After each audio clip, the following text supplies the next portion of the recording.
ठाण्यातील भिवंडी परिसरात दुर्दैवी घटना घडली। भिवंडी महानगरपालिका हद्दीतील नारपोली या परिसरातील गंगारामवाडी येथील कोहिनूर अपार्टमेंट ही 4 मजली इमारत गुरुवारी रात्री अचानक पत्त्याच्या बंगल्याप्रमाणे कोसळली।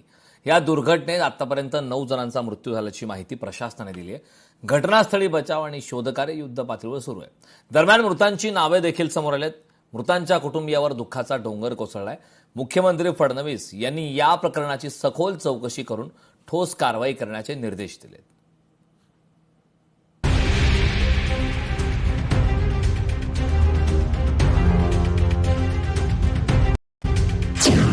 4 मजली इमारत कोसळून 10 जणांचा मृत्यू। भिवंडीतील कोहिनूर अपार्टमेंट पत्त्यांच्या बंगल्याप्रमाणे कोसळली। दोषींवर कठोर कारवाई करण्याचे मुख्यमंत्र्यांचे निर्देश।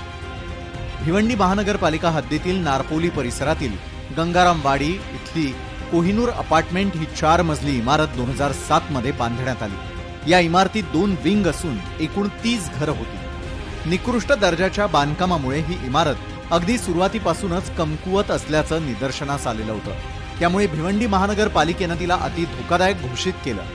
गुरुवारी तळमजल्यावरील काही पिलर नादुरुस्त झाल्यानं त्यांच्या दुरुस्तीचं काम सुरू होतं। संध्याकाळी 6 वाजल्यापासून इमारतीला तडे जाऊ लागले आणि रात्री 8च्या सुमाराला ती एका बाजूला झुकू लागल्याचं दिसून आलं।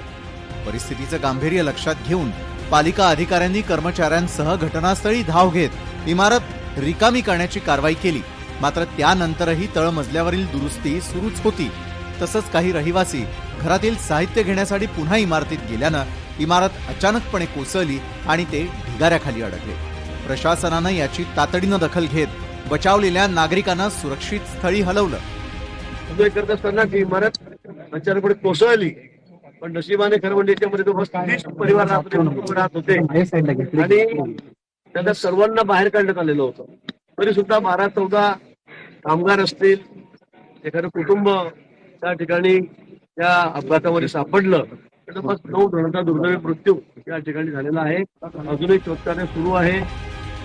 गुरुवारी रात्री 11:30 वाजताच्या सुमाराला पत्त्यांच्या बंगल्याप्रमाणे इमारत कोसळली। दरम्यान घटनेची माहिती मिळताच पालिका आपत्कालीन कक्ष अग्निशामक दलाचे जवान घटनास्थळी धावून आले, परंतु इमारतीपर्यंत पोहोचण्यासाठी अरुंद रस्ता असल्या कारणानं बचाव सुरू करण्यामध्ये अडथळे येत होते।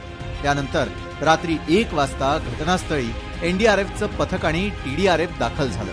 इमारतीच्या सुरुवातीला असलेली एक जुनी चाळ जेसीबीच्या साह्यानं तोडून काढल्यानंतर दुर्घटनाग्रस्त इमारतीपर्यंत यंत्रणा पोहोचली।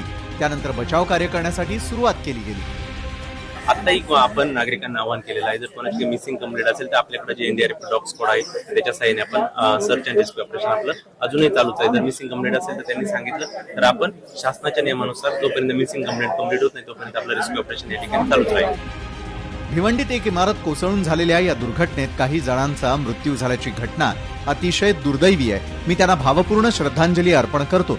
या कुटुंबियांच्या दुःखात आम्ही सहभागी आहोत। या प्रकरणामध्ये तत्काळ गुन्हा दाखल करून दोषींवर कठोर कारवाई करण्यात यावी असे आदेश महापालिका आयुक्तांना देण्यात आल्याची माहिती मुख्यमंत्री देवेंद्र फडणवीसांनी दिली। P1 कॅटेगरी म्हणजे धोकादायक इमारत म्हणून घोषित झाल्यानंतर तिथनं लोकांना बाहेर आपण काढतो। काही लोक दुर्दैवाने निघत नाहीत। त्यामुळे मला असं वाटतं की जीव अत्यंत महत्त्वाचा आहे। अशा पद्धतीमध्ये आपला जीव वाचवणं हे गरजेचं असल्यामुळे सक्ती जरी करावी लागली तरी ती केली पाहिजे। अर्थात त्या संदर्भात न्यायालयाचे काही निर्देश असल्यामुळे एका लेवलपेक्षा जास्त सक्ती करता येत नाही, पण तरी देखील हा प्रयत्न असतो की सक्ती करून लोकांना बाहेर काढा।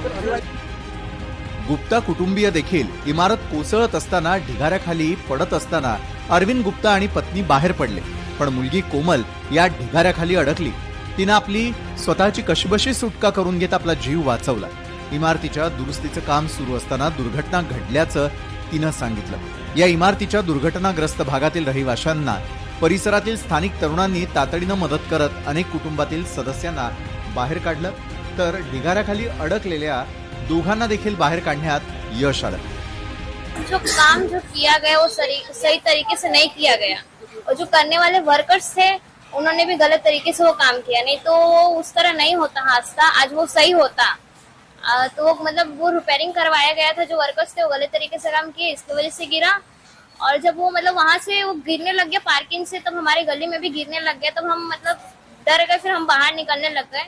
मेरे मम्मी पापा निकले, मैं वहां पे फंस चुकी थी।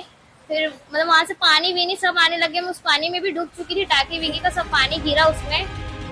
पण या दुर्घटनेनंतर प्रशासनाच्या कारभारावरती गंभीर प्रश्न उपस्थित होत आहेत। भिवंडी निजामपूर शहर महानगरपालिकेनं या धोकादायक इमारतीला गेल्या 6 वर्षात 1 ते 2 नव्हे तर तब्बल 3 वेळा रिकामं करण्याच्या नोटिसा पाठवल्या, तरीही इमारत रिकामी का करून घेतली गेली नाही? निष्पाप 10 जीवांचा बळी जाईपर्यंत पालिका आणि पोलीस प्रशासन झोपलं होतं का, असे संतप्त सवाल आता नागरिकही विचारतायत। कोहिनूर अपार्टमेंटची दुर्घटना ही केवळ एक नैसर्गिक दुर्घटना नव्हे तर तो मानवनिर्मित हलगर्जीपणाचा परिणाम आहे। 10 निष्पाप नागरिकांच्या मृत्यूनंतर आता तरी पालिका आणि प्रशासन जागं होणार का, की पुढील पावसाळ्यात दुसऱ्या एखाद्या इमारतीची दुर्घटना घडण्याची वाट पाहणार? असे अनेक अनुत्तरित प्रश्न या निमित्तानं उपस्थित झाले। ब्युरो रिपोर्ट, लोकशाही मराठी, मुंबई।